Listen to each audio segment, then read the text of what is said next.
Well, first of all, let me say Merry Christmas! Yay! That was crap. Merry Christmas! Merry Christmas! Thank you very much. Okay, obviously, run through. Phones off or on silent, please. Toilets, I think by now you know the gents are there, ladies are there. Fire escape there, fire escape there. Our next speaker, now this is question mark. We were going to have someone called Jamie Arthur pick up, but as things happen, we haven't heard from him. So we've got young good looking Terry. Where's he gone? He's there, Terry, and he'll be speaking about Earth mysteries. Terry's an expert on ley lines, Earth mysteries, and anything that's really old, aren't you, Terry? Okay, fine.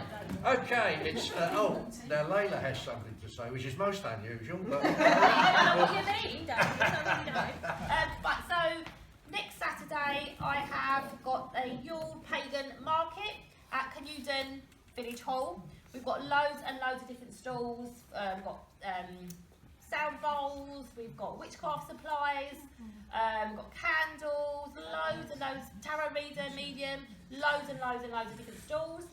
It's £2 entry, but you get a free raffle ticket, and our raffle prizes are amazing. It's a big hamper and other stuff. I'm going to plug my thing as well now. you keep plugging away. Thank you very much.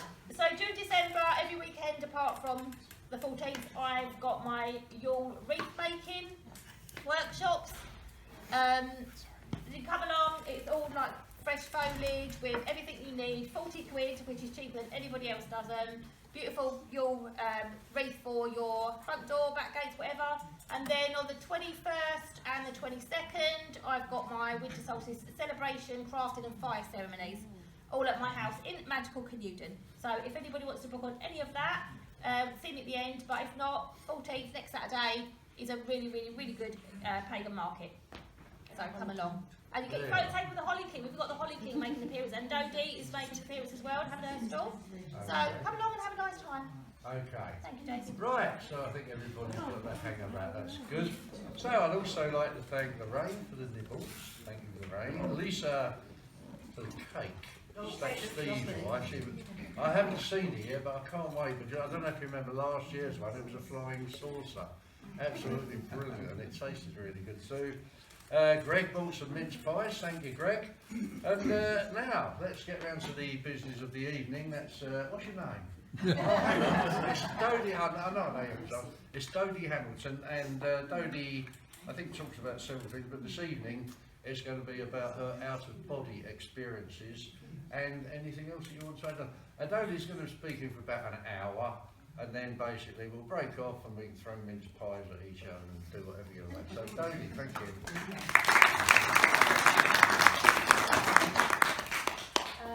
Hi, it's good to see you. Hello. Hi. Bob Monroe, who's the great journey out-of-body man, in his book refers to people like you and I as the secret underground, something that travels all through the world, pursuing something different. He wrote that in 1958, so it's changed a little now because people are much more aware of, say, out-of-body travelling and the things that you love. They're much more easy to talk about. But in 1958, we were the secret underground. Around about that, he talks about time a great deal, and I've learned so much about time. This little bit of paper here is just a few things that I try to take out of the mass. I'm 82, and lots of what I've seen and felt and viewed have been for a very, very long time. And so I have masses of information, and as Layla knows, once I start on this stuff, because it means so much to me, because this is something we all do, and that we can do lovingly and happily, and learn and not be afraid. That's why I talk about it, really. I talk about it because I know it, I believe in it, I know it works. And some of the things I'm going to say tonight might sound really, really weird, but I promise you, they happened. So this week I was talking to a client in Tokyo, and she's one of 25 years, we've known one another a long time. We met at the University of London, and she knows so much about me, but I started to talk to her about an incident that happened in my life and how I thought time is not what we're told to believe. And after I'd said to her, she said, "Oh my God, Dodie, I didn't know you did such things." And I said, "Well, yes, I did." And the thing that we're referring to was, I used to live in a really super little lane called Style Lane. My husband and I moved there in 1976, and it was gorgeous because there was only about 14 houses, and we formed this lovely tight band. And behind it was a sort of section of old people's bungalows, which were just there. People came, people went. We were such a close-knit group that if anything happened in the lane, whatever time, we would back one another up. This particular night, it was about 2 in the morning, there was a terrific racket coming down the lane. And then a banging on the door and all sorts of high, what sounded like argument. Of course, we were all leaning out the windows to find what it is. And what it looks to be is 2 funeral guys pushing a trolley. And they appear to be going to our friend Stan Pam's house. So again, by this time, we're outside, wanting to know what's going on. And apparently, they knocked on the door and said, "We've come for the body." And Stan was in his shorts, you know, and Pam was in a body, and they'd got the wrong place. Instead of coming to the little bungalows at the back, they'd come to the number 1 in the lane. So off they went, trundle, trundle, trundle. We didn't know whether to laugh or cry. It was so absurd. Got back into bed. Wham! I closed my eyes, and next I am in this little tiny front room where in the door there was a piece of stained glass that was like a mosaic of little rose. And there was something on the other side of the door, but the room that I was in was occupied by this little lady, an old lady, and she was so afraid. And she's saying, "Don't let them in, don't let them in, don't let them in." And there's a lot more to that. I don't want to dwell on it too long because I've got so much to tell you, but she was afraid of those men. And what had happened is switched in time. So I was there prior to them arriving. And eventually, my purpose there, as I've learned through various stages of travel, was in some way to help her, to some way to intervene. And so I did. And woof, I'm back in my bed. Such an extraordinary event. If you wrote that about that, people say that's just not true, but it is true, it happened. And this thing that happens to me, or this thing that I've learned to sort of live with and love, has ruled my life in many ways. We all do this, all of us. Animals do it, we all do it. We have a separate self that can wander around, and the whole idea of out of body is completely wrong. That's the thing that hangs people up, because they assume that they're actually in some way leaving their body. Their consciousness changes, that's what happens, but you're still very much connected to your body, so that, say for instance, if your child cries in the next room, you're back, you're awake. The matter of you, the physical matter, just goes into some kind of quasi-sleep. This, as I say, happens to us all, but sometimes we need a kind of reminder. We need something to happen to us that allows us to think, well, that's weird. I mean, you could get it through lucid dreaming and stuff like that, but usually an event will make a kind of checkpoint in your mind to say, well, what was that? And should I be documenting? So my teacher, as with all your teachers, my teacher said to me, yours happened in 1959. Oh, right. And I remember very much what happened in 1953, crossing over into 1960, was that I was with my very young boyfriend and my very young self in a car going to a fair called the Country Mop, real old-fashioned fair. And we'd got his father's car, and then of course there's no seatbelts or anything like that, we didn't bother with that. And we're quite happy, and we're driving along, suddenly headlights fill the entire car, and I am pushed back on my seat by my boyfriend. boom. Layla's heard this so many times, haven't you, Layla? And she gets it and understands it every time. That what happened during that time, which I do not remember. I do not remember anything from hearing my boyfriend say, "What's that fool doing?" This hand pushing me back on the seat. The next thing I know, I'm waking up in a police car and I have blood all down my arm, soaked. My whole jacket is soaked. And you know in movies when they say, "Where am I?" You think, "You really do that? I really did that. Where am I?" And he said, "Don't you know?" And I said, "No." He said, "Well, you're being a pest." "I'm being a pest." "Yes," he said, "that's why the doors are locked. We have to lock you in here." Apparently, so I learned then, the car hit us, was driven by two young guys who had stolen the car. In the impact, one of them had gone into the steering wheel, the other one had gone right into, I suppose, I don't know. I saw them, but I didn't see them, if you know what I mean. So the police arrived to find me, to find my boyfriend knocked out, the two in the back knocked out, but me inside the car with the two guys. And I would be in the car, and they would try to get me out. I would faint. They would put me in the car, I would get out, and I would go back to these boys. Now, this is not my near-death experience, this is theirs, because they both died, and the blood was theirs, not mine. But some part of me, in that moment, another part of me chose to be with them. And it's this thing about curiosity that, again, Robert Monroe talks about, the curiosity that is in us all to learn and know. Some part of me wanted to be in where with those boys when they died. So they would get me in the car, the police, and I would get out again, determined to get in, till eventually, as I say, they locked me in. I arrived home, and fine, I thought, except for this blood. But the next day, whiplash. The whole of my back, the whole of my body was just in so much pain. There were lots of court cases after that, and I had to talk, but again, I was a complete useless witness because I truly do not remember anything that took place inside that wrecked car. I dare say a part of me does remember, but chooses not. But it was from that point and from that sort of impact and that weird stuff that I realised that a lot of weird stuff had always perpetuated my life.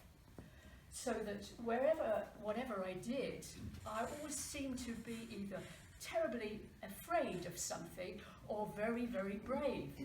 And this terribly afraid thing would always be about the idea of death, and the terribly brave thing would also be about the idea of working with it. So bit by bit, I began to, if you like, document what was happening to me and what was a why. I mean, to a great degree, I still don't really know why. I know what, but I know a little bit of why, but that's all. So that was Stile Lane in the 70s. So much happened around that house. It was the perfect jump out spot. I don't know what it was about the lane, but something about it enabled me to do what the heck I liked. And I began to realise when I was in London, I was doing all the modelling stuff and all the rest of that, that while I earthed myself down in that direction, the moment I kind of let the earthy stuff go, something would happen. Like I lived in Bayswater Terrace, in Bayswater area, Gloucester Terrace, and lived in this old house which had a very large sitting room, blah, blah, blah, but a long tunnel-y type thing, the bedroom on the end, and that was my bedroom. I worked in Regent Street in those days, and I'd come home, and every evening, without fail, every evening I'd go to bed just as I was dropping off, I'd hear a record player go on, I'd hear an arm drop, and then the same song, the Beatles singing "She's Leaving Home." And every night I think, why did you do that? Why did you do that? Why did you wake me up? And I thought, need to find out. I let it happen over time, but eventually I talked to one of my neighbours. She said, what is it? I said, who lives in the flat above me? She said, oh, nice little newlywed couple with their baby. Oh. So eventually I learned through lots of fiddling around that the person who lived in the flat that I lived in had lost their life in a particularly difficult way in that same bedroom, and that this record thing going on was apparently one she would play. It's a boyfriend situation, and she decided that she'd had enough of this particular life, so she took her life in that place, and that's what the kind of residue I was picking up. But that's kind of different to the out-of-body stuff, because that was me being awake. The out-of-body stuff, I began to kind of recognize the patterns, and it would be always the same thing. I would be lying in bed, and I would hear a voice say, you can get out now. Come on, get out now. So at first, almost like a prompt, I would roll out my bed, or actually roll out me, and I would stand, and I think, what now what? And for a long time, 2 or 3 years, that now what kept me in a locale that Barbara Munro refers to as locale 1, round my home, round the known things, so that my husband grows the most beautiful prize croissants, or used to. And one of the things I would do, I would troll out down the garden, and I would touch them. And you can touch them, and you can do all of those things. The thing in Ghost, you know, where Patrick goes through the door like that, that's a true thing. That's exactly what out-of-body does. You think of the structure in a human way, so you react in a human way. I had lovely neighbours, as I say, cheeky neighbours, funny neighbours, and because I liked them, I would go and visit them. I would push through a wall, push through a next wall, and I would stand at the bottom of their beds until eventually I was told off by this lovely, lovely neighbour who said, don't do that again, Dodie. I said, what? She said, don't visit me. She said, I saw you. I thought, ooh. And she was joking, but she wasn't. She was terrified. She said, you were at the bottom of the bed.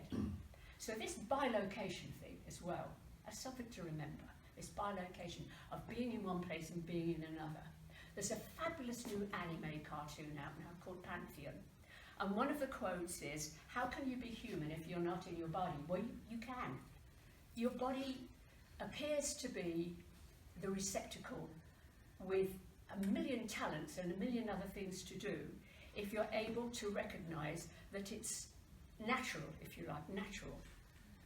So roll out the body, stand up, think, what do I do now? Start to go here and there, maybe walk down the lane, maybe, but I stayed, a part of me stayed, because at the time I had Cressida, our little girl, so the mother of me didn't want to go too far. And interestingly, when Cressida, she got measles, pretty bad measles,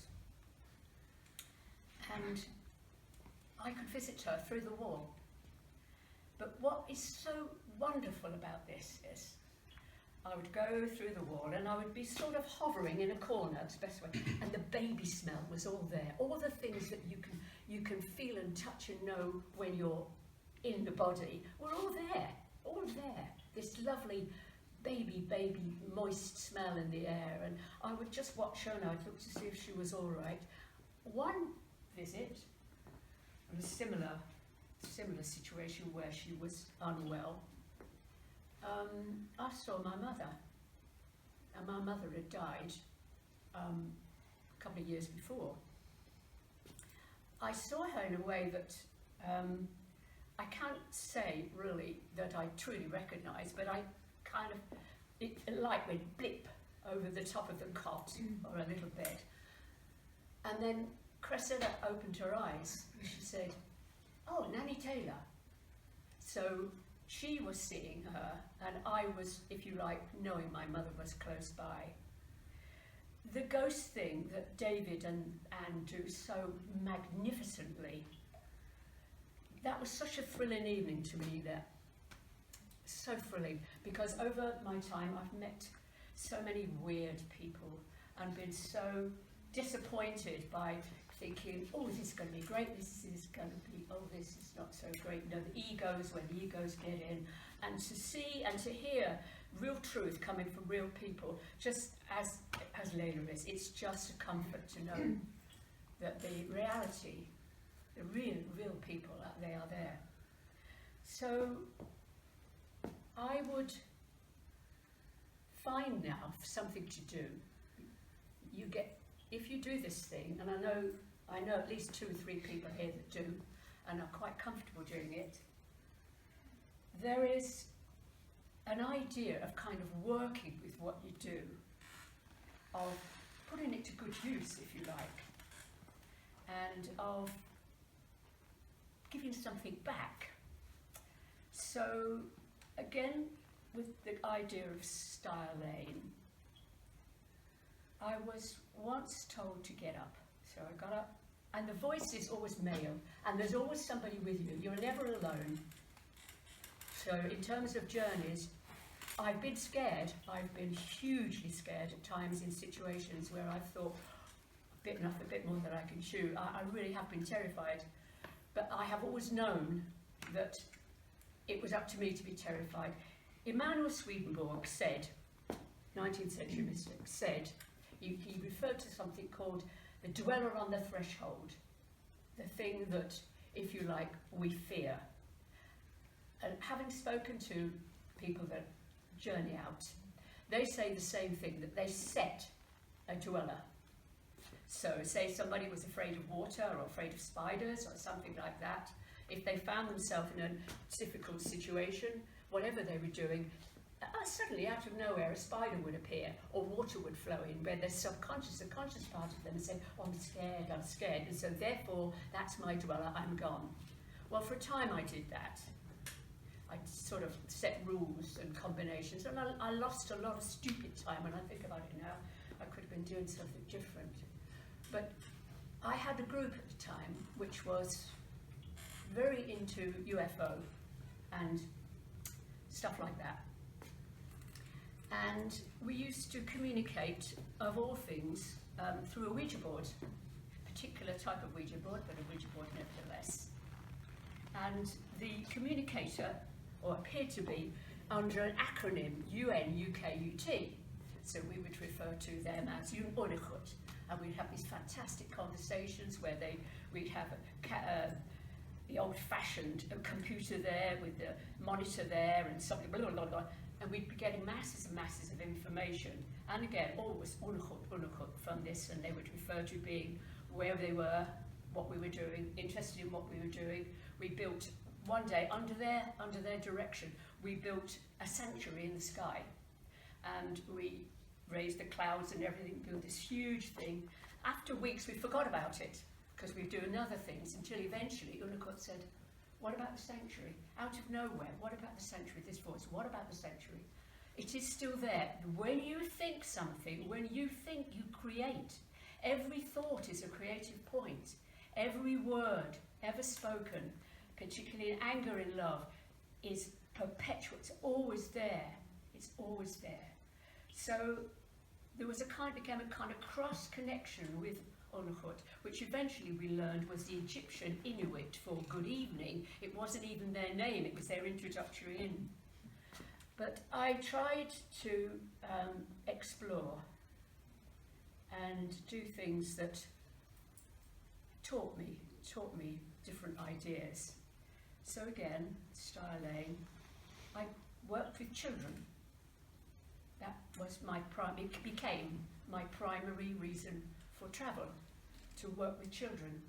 So my experiences became much more pointed, much more focused.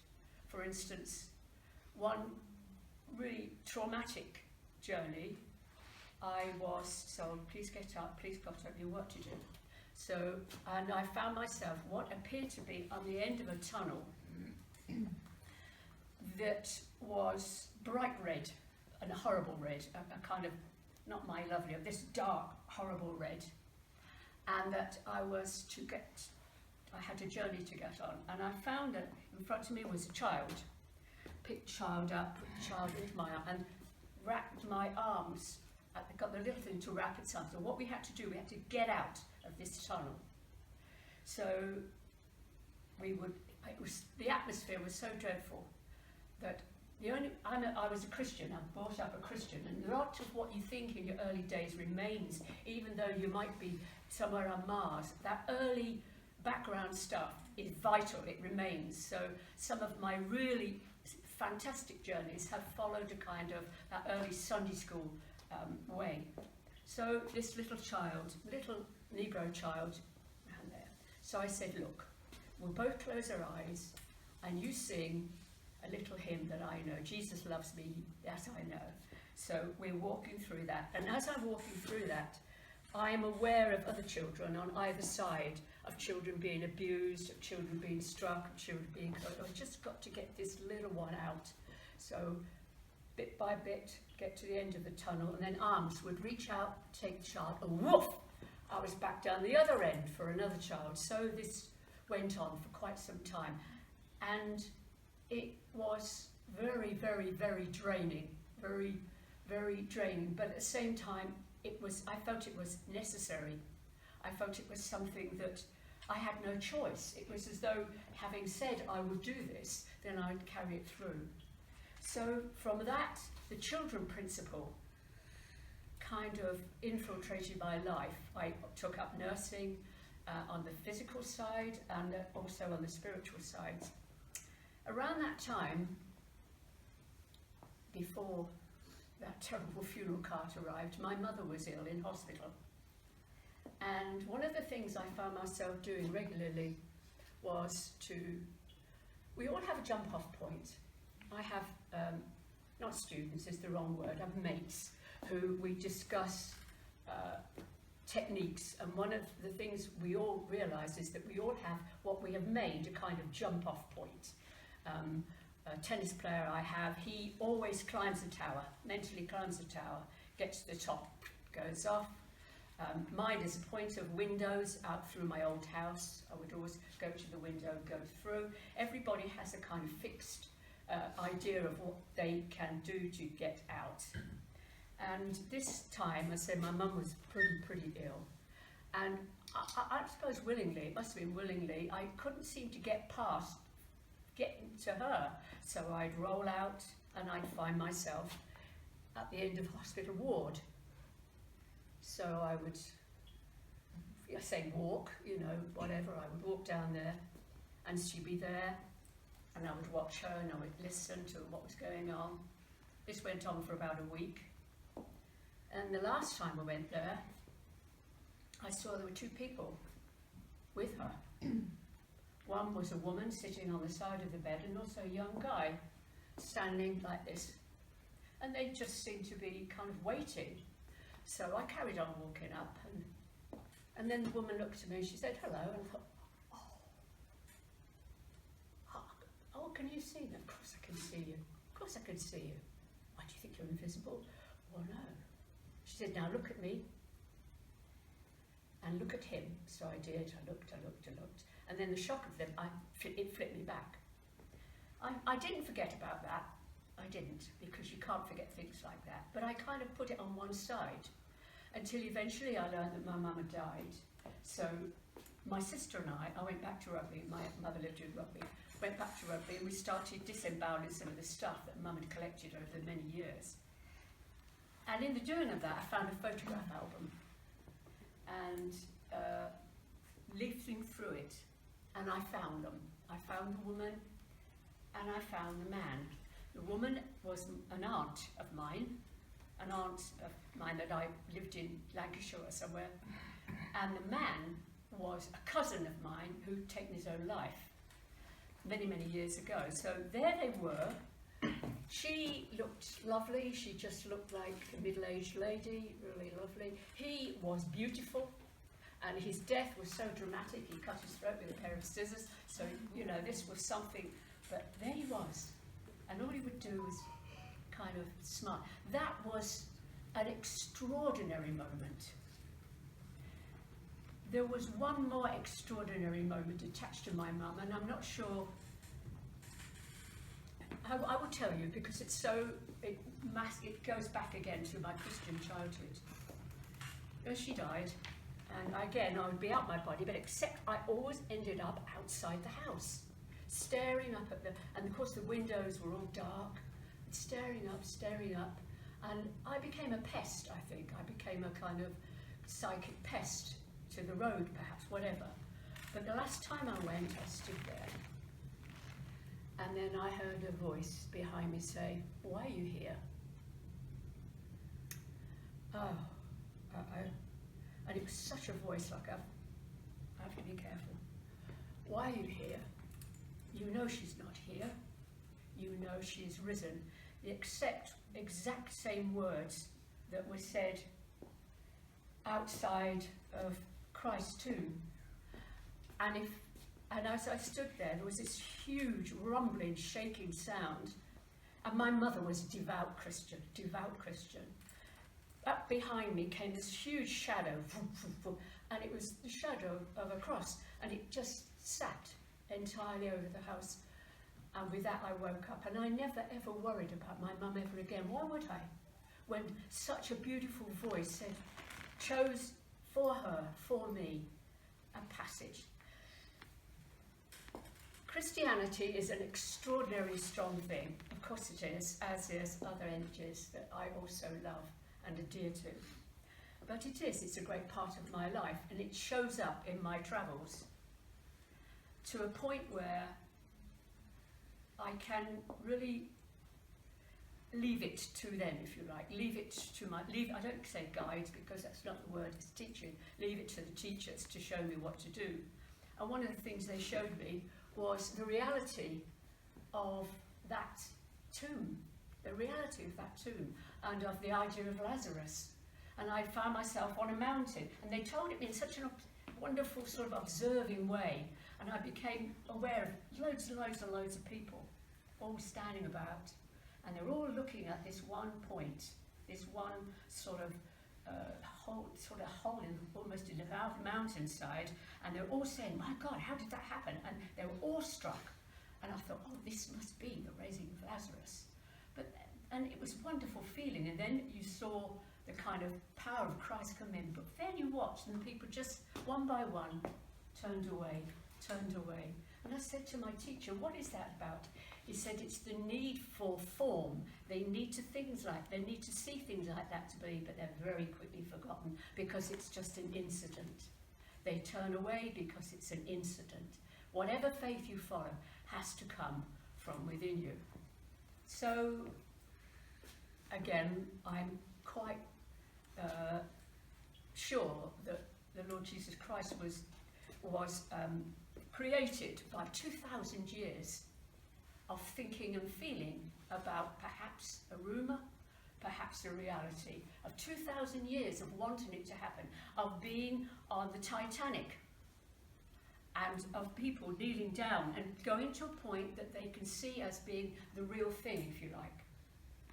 One of my experiences I wrote down because it was significant was the Herald of Free Enterprise. Do you remember that? Mm-hmm.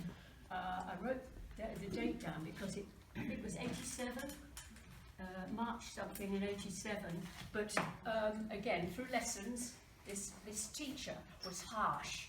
He was gentle, but he was also tough. He wanted me to learn.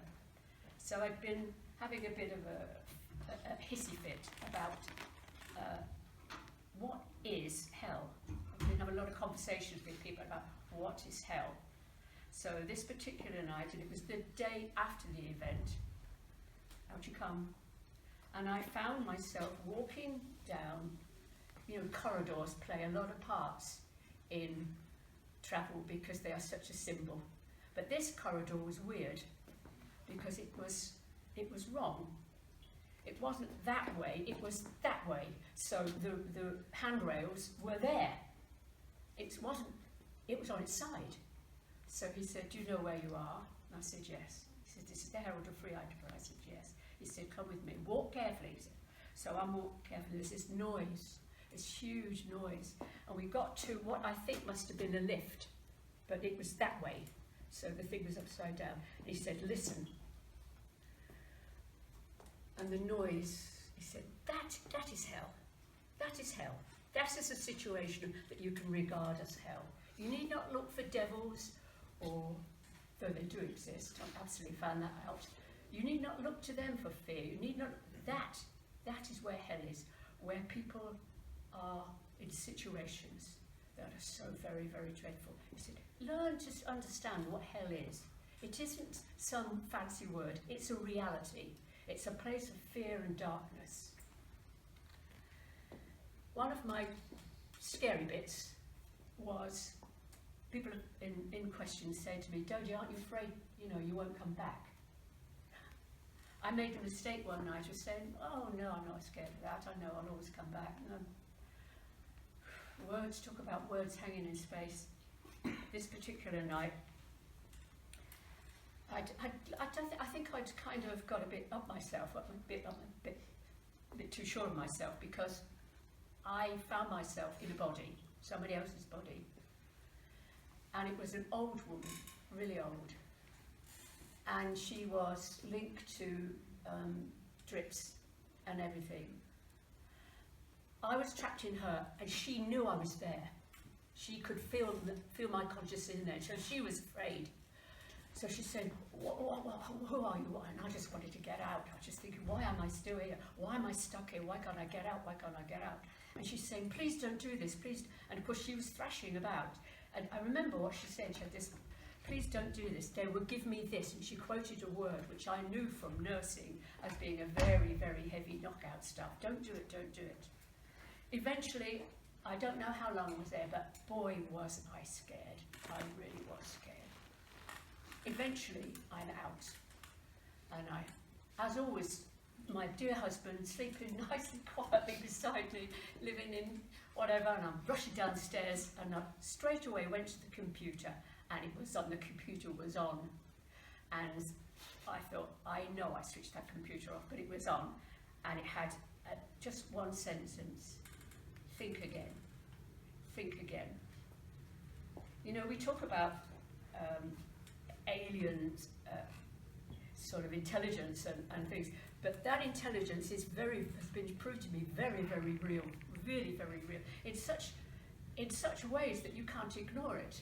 So we would be having a meeting with a group, and I used to suffer from something called restless leg syndrome, and it would keep me awake at night, and I would have to get out of bed and do the old it was so tiring. And I happened to say to just one of the sitters, I said, I had my perishing legs last night, and immediately, I will come to you at 1 o'clock. I will come to you at 1 o'clock. Okay. So carried on doing the rest of the group, go home, go have various things, go to bed, and as always I read and read and read. 1 o'clock. What I can only describe as a kind of grill, that's the best way, a kind of grill went straightway between me and the world, if you like, and the twitchy thing went, and what happened was I was shifted sideways. This was inrush of energy, kind of, and I was just shifted sideways enough to be aware, completely physically aware of my body, completely aware of Dennis on this side, but also aware of this extraordinary sense of exhilaration. Just nothing I've ever felt before. I've been at lectures, near-death experience, etc., where people have said that if you meet this, you just don't want to be anywhere else. But this was happening on 2 levels. So I was being, if you like, operated on consciously by whatever we used to connect to, in as much as the pain had gone, there was nothing there, but I was also attached enough to my body to know something really important to me as a nurse. How many times have relatives come, and I worked with dying people, which I did. How many times relatives would come and they would sit, bless them, and sit and sit and sit and sit, and then they'd turn away and click. the soul would depart, the spirit would depart. This sensation, they would cry, nurses would cry, they're so heavily in pain, seeing things you'd think there's so much pain, so much pain. I'm not so sure now, because what that did, it showed me that you can reach, I suppose you could say that in India, for instance, where you have these men and women who are, and in Buddhism, of course, where you can attach yourself to a point where you can actually learn how to die. I mean, that's absolute suicide. You can learn how to die. That there is a situation within our consciousness that allows us to be something other than the physical, and to be aware of something other than the physical. Robert Monroe, who's my absolute hero, and everybody who's ever read his books knows the same thing. They should be in every library. They should be in every library, because everything about them is. He never jazzes anything up. He tells it exactly as it is. And his idea of being out of body was so strong that when his wife was very ill and died, he refused to go out of body anymore. He said, no, I can't do that, because he said, I know I will not want to come back. And that's some huge gift to give to the world, really, that he chose to stay and finish off what he was supposed to be doing. He died in 95. Was it like 95, Dodie? I think it was, I can't remember now. I've been to the Monroe Institute, and it's just a glorious place where you can learn to do some wonderful things. But the whole business of out of body is wanting to do it. That's the clue, truly. The wanting to be involved, wanting to find out what it is. And my lovely friend Heather, who's reading Journeys Out of Body now, aren't you, love? What about you? That she has the same desire to know, and that desire will ultimately break through for her, no matter how she sort of says, oh, I don't want it, I do want it, because the more you steep yourself in it, the more you want to do it, the more you will. I've seen myself die. I've seen this person die, this body die. I'm not in the least afraid of the process after dying, but of course, like anybody, I don't want to get too horrible. But yeah, I've seen my body die, and I've watched what happened, and I've watched the visitors that are around, and this whole. I don't know enough about UFO to quote on it. I can only go on what I have encountered for the last 50 years. But I do know that there is a total involvement with this world.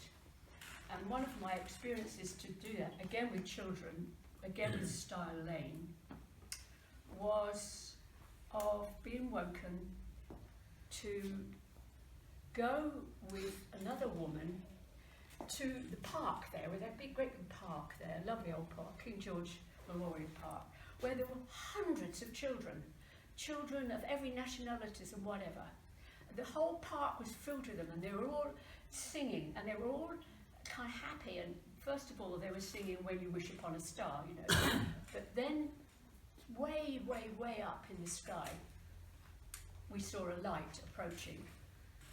And this woman who I was with, this beautiful woman, said, "You've got to sing something different now. If anybody here tonight can ever decipher this word for me, I would be really, really thrilled." She said, "This is what you have to sing. You have to sing Kali Rusha, because that ship is named Kali Rusha." So the children started singing Kali Rusha, came down, down and down. And I can't possibly explain what it was. I've seen these ships, these conveyances before, usually in a semi-dream, semi-astral body state, and they're there, they really are there, and they are filled with kindness. I've just come up against kindness. All these children were taken, the same with that tunnel, and all of the agony of that, and the perpetual fear of these children. that was some way of taking, I mean, one could say, well, of course, these children were dead, and maybe you were taken. That could be so. That could be said that these were all little children that had, and I'm perhaps going to make a statement now that a lot of you won't agree with, but I do not believe in the rescuing of souls. I believe in the rescuing of spirits, but not souls. I believe the soul is inviolate. I believe the soul is part of the great Creator and is safe, completely safe, and cannot be harmed in any way because it is of the Creator. But the spiritual side of us, yeah, that can do the memory bits that seem to get trapped behind the little bits of. I was asked to go to a place in Canvey many years ago by someone I work with, and she said, I have a problem, Dodie, can you go? So I went, and it was, she said, every night she worked every night, all night. She was a night worker. She worked at the old matchbox factory. She would come home, she would get the kids off to school, she'd lie on a sofa, get a little sleep before doing a bit of housework and then a proper sleep. Every time, she said, every time she lay on this sofa, she would see a little old guy in a chair opposite and say the same thing. What are you doing in my house? What are you doing in my house? So I went there and we did whatever we did, and there he was. What are you doing in my house? And of course, he had lived there before. God bless him. He had lived there, and before it was 2 or 3 families before that you could see by the chimney, the little fireplace. It was an old fireplace. You could tell by the knickknacks around that it was of some time back. But he used to live there, and part of him still lived there. And I do not believe he was a ghost in that word that we use, ghost. I believe he was just a memory within the house, a memory of a certain time slip. There's a fabulous book by Matthew Manning called The Link, I think it's called The Link, where he, in his younger days, would do the ghost hunting bit, and how he went to one place, or whether it was a house, but invariably he would find letters written on walls and dates and people, and so eventually he said he was going down the stairs one day, and this guy was coming up the stairs. This guy was dressed in different clothes at the time, and he said they actually touched hands briefly. And I think that in what I've seen through Out of Bodies, and I've touched only barely on it because I just don't want to bore you. I don't want to bore you because it's not boring, it's a wonderful thing. And I found that time is so blooming bendy. It's not at all what we think. Reluctant Angels. That is my book. I love Reluctant Angels. I love the. But how it happened is so weird because I met the chief character of this book in 1960 something, and I met him at a party, and I was standing at one end of the room, and there was this really handsome man standing at the far end. He was in profile, and he was just standing there talking. And then as I watched, he turned round, and the whole of this side of his face was gouged out. And I thought, oh my, and I said, what?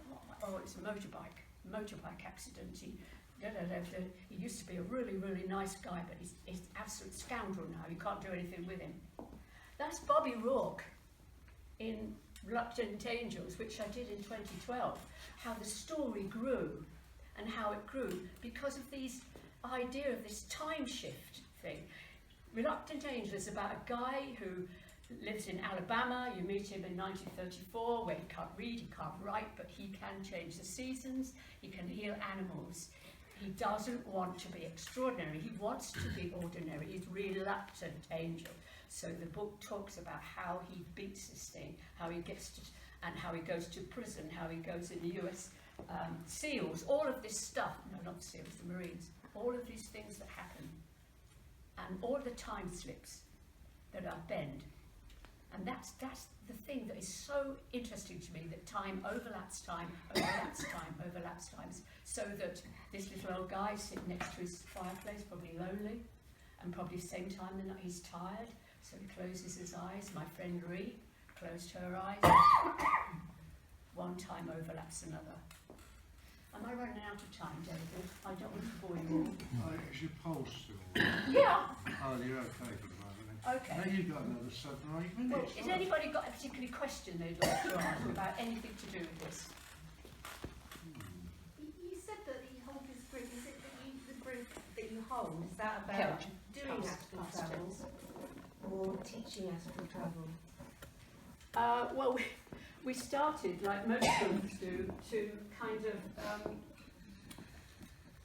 figure this business idea of travel out. Yes, and what it constitutes and how to make it work. Because if you're not careful, you can be drifted off into all sorts of scenarios. Like me going through my next. I was just being nosy, going through my next door neighbours. I was just nosy, and so if you don't have a kind of, if you don't create for yourself a sort of moving vehicle, if you just run at it. So we created this for that. But then we started fiddling around with the idea of this Ouija board, which we made, had special da-da-da. It's still a Ouija board. And the whole thing of, is anybody there and all that. Until eventually, this phenomena started to occur where we realised that we were onto something, because we would sit one person at the, sort of, another person with the screen facing that way. So we would ask questions, and we would leave one person to be, if you like, the receiver. So you had a sender, a receiver. And stuff very strange, till eventually we got physical phenomena where we would sit down and they would say, hold to, and it was like a whole wave would just pass. There was magically 13 of us, of course, which would pass through the room in a physical way. And we would be, one night I was shown a pet section of the glass window, and I was shown, look, watch. So I'm watching, and it was a mountain range. And he said, 3 days, 3 days, 3 days. And then as I watched, the mountain range, this hill or whatever it was, started to slide down with water. He said, South America, 3 days, 3 days. Tell the group. So that Thursday, I said, something's going to happen in 3 days. I said, mountains, and 3 days later, exactly that, it came on the news that a whole village had been wiped away, a whole village. So we were angry. He said, why tell us? Why tell us? Why not? If you knew that was coming, if you had that information, why couldn't you do something on a physical manifestation? Why did their houses have to go? Why did they have to die? Why? And what came back, again, made us angry. For the group, it said, for you to learn. We can do things, but we can do some things we cannot do.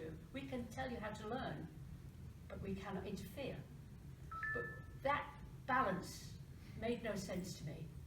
That kind of power that could show, or as so many things I've seen, liquid appearing. If that can be so, why can it not be shifted in real time? Mm-hmm. So I argued with it and argued with it, until I was told, go and look at it again. So I saw the same mountain,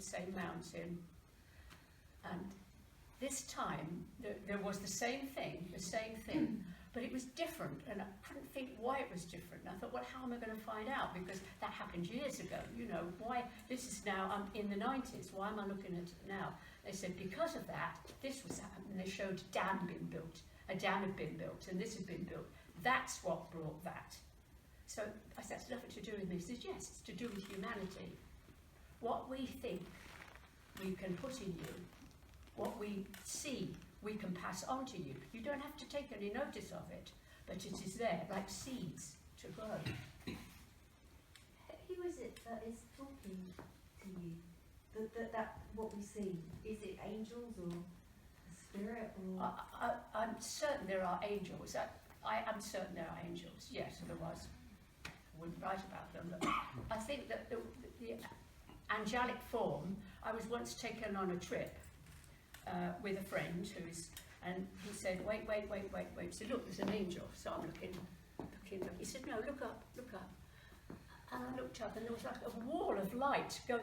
It was autumn time, so the harvest was being done. It was like a wall of light going through the field, going over the shorn down hay, and he said, animals. He said, this is a collection of animals. They collected little animals, broken animals. Oh, that really got to me. I thought, that's positive. That's a real thing. He said, that is an angel, an angelic force. Doesn't have wings, doesn't have, but it's a force that is collecting the animals. Isn't that lovely? Yeah. I don't think I need to say any more, do I? Can I ask you a question? Sure. You mentioned about you had to build an astral temple, A sanctuary. or sanctuary temple. I actually was doing that some years ago, and you just made me realise that I used to travel from it. Yeah. I completely forgotten all about that. Yeah. So basically, if you build your launch pad, Absolutely. that's the key to it. The intention is everything. Yeah. The intention is everything. And we built that, I don't know what we were doing. We were playing. I mean, we were so young, but we were playing. And I did some stupid things. Once I was lying in bed and I felt two hands come down and take mine. And I knew that this was, they were going to pull me out, as it were, which is different to the rolling out. But I was suddenly so afraid. I said, no, and it went. So, you have a kind of monitor on it. I've woken up one night to two people in the room talking about in an airplane hangar. So two guys, they were clearly discussing parts of an engine. One of them was pulling on a cigarette. And it was just echoing all around me. And it went off. I said, oh, shut up.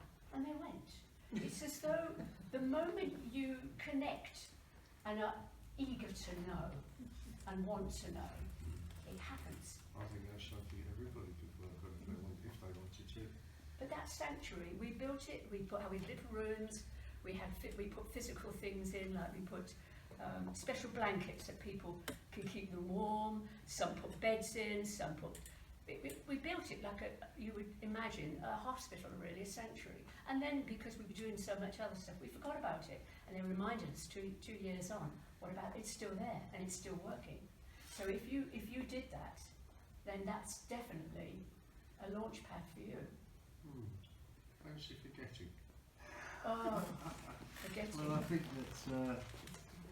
that's a very interesting talk, and I'm sure that Dodie won't be here. He won't be running anywhere, will he? You could chat to her and ask questions, and she might even And you can buy my books if you like. even buy you a mince pie, you never know. That would be nice. In the meantime, I see you have some books there. Would you like to explain about the book? I haven't brought a lot because I didn't want to impose. Reluctant Angels it's probably the bestseller. People love this one because it builds hope. And as I said, it tells the story of a man who doesn't want to be an angel but has little choice, because when it's decided, you can try and run away from things, but in the end, that's what you must do. These two, I think you've got one of these, Angel, haven't you? This is a Lollapalooza. This was given me verbatim. And talk about angels. Yeah. There's a piece in... Channel then. Yes, this was channeled. It's very sexy and all the rest of it was channeled, because there's a piece in it where I was given it directly and I was shown a doll's house, great big doll's house, and in front of it there was like a pond, and I'm looking at the doll's house, and he's always here, talking, he said, watch.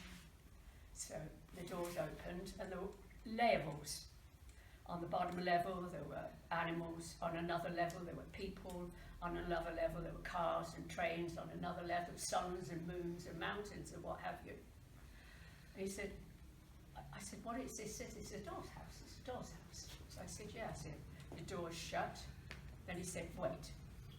And I'm waiting, and I'm sort of looking at this pond, and I thought, a bit of the bank in there is falling away. And when I looked, I saw it was little pieces of stuff that kids do, little bits of Lego.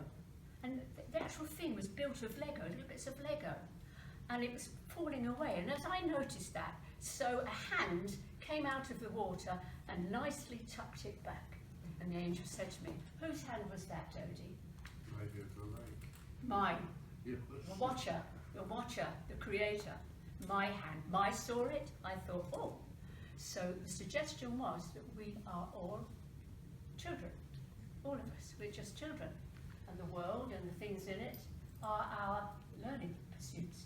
And we are in control of it.